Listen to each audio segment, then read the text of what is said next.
এক গ্রামে ছিল এক গাধা, নাম তার গব্বর। গব্বর ছিল খুবই চালাক, অথবা সে নিজেই তাই ভাবত। সে একটা কুমার সাহেবের বাড়িতে কাজ করত, মাটি টানা, মাল বহন করা ইত্যাদি।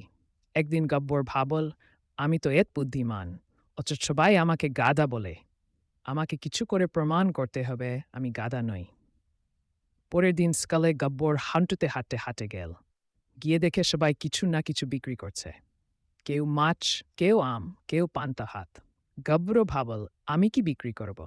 ভেবে সে তার পিঠে একটা সাইনবোর্ড ঝুলিয়ে দিল, স্থান বিক্রি করি 1 টাকা পিস।